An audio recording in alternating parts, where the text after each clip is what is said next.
You know that feeling? Like you're just reacting to whatever life throws at you instead of actually shaping it? Well, today we're diving into some powerful ideas from Caspian Lux's The Art of Strategic Thinking.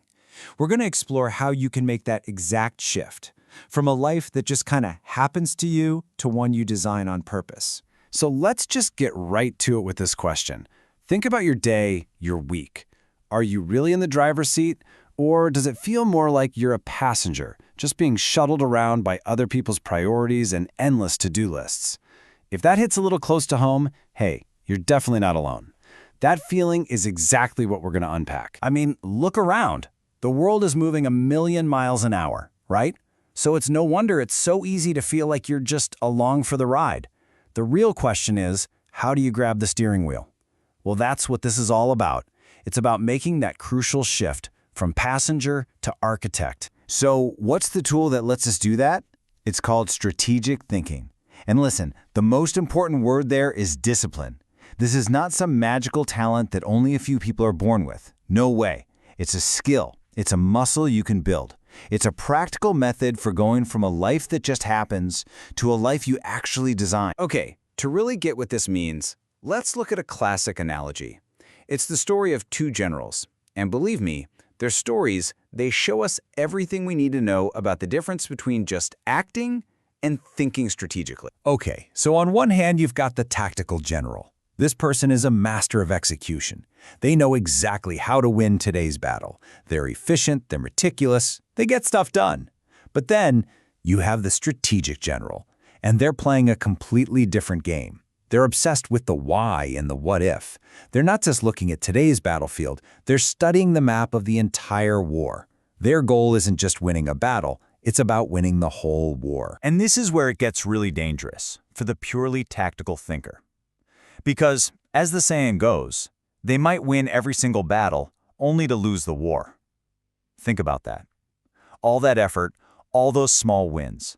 They can actually lead to the ultimate failure if they're not pointed in the right direction. Now, obviously, we're not all generals on a battlefield, but this same exact conflict, oh yeah, it's playing out every single day in our jobs, in our businesses, and even in our personal lives. So let's bring it into the office. The tactical approach, well, that's the daily grind, right? It's doing your job well, knocking out tasks, hitting those urgent deadlines, putting out fires. And don't get me wrong, that stuff has to get done. But the strategic approach, that's a whole different mindset. It's asking, what skills are going to matter in 5 years? It's about building a real network, not just collecting contacts. It's about creating your own opportunities instead of just waiting for the next one to come along. And this brings us to probably one of the most powerful metaphors for this whole idea. Brilliant tactical work without a good strategy, it's like climbing a ladder that's leaning against the wrong wall. I mean, you can be the fastest, most efficient climber in the world, but all that hard work just gets you to the wrong destination, even faster. So, how do we make sure our ladder is on the right wall? How do we stop climbing in the wrong direction? Well, luckily, there's a simple, super practical framework for this. It's all built on 3 core pillars, and it works like a cycle, really. It's vision, analysis, and action. First, you need a vision. That's your destination, your North Star. Then analysis. That's all about studying the map, understanding what you're up against. And finally, action. These are the smart, deliberate steps you take to make that vision a reality. And then you repeat the cycle. All right, let's drill down into that first pillar, vision. A truly great vision isn't just some fuzzy, nice-sounding goal. No, it has to be a detailed, almost visceral picture of success.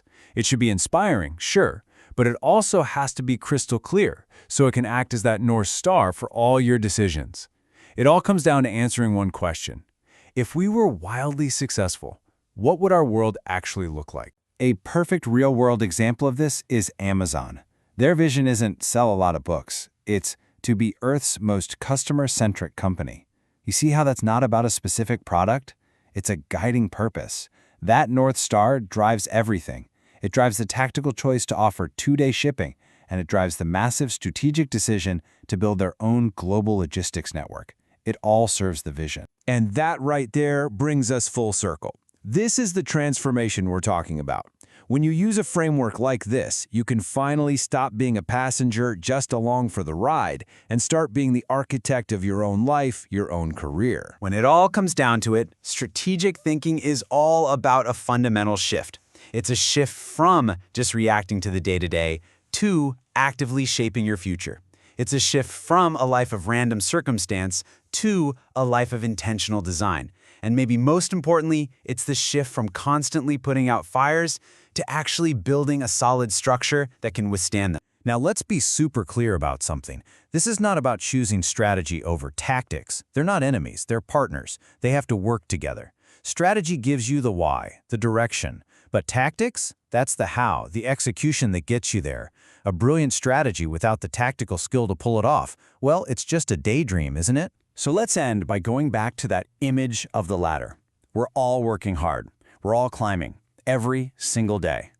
But strategic thinking forces us to pause and ask a much more important question. It's not, how fast am I climbing? The real question is my ladder leaning against the right wall? And taking the time to answer that for yourself, that's the first real step toward a life lived on purpose.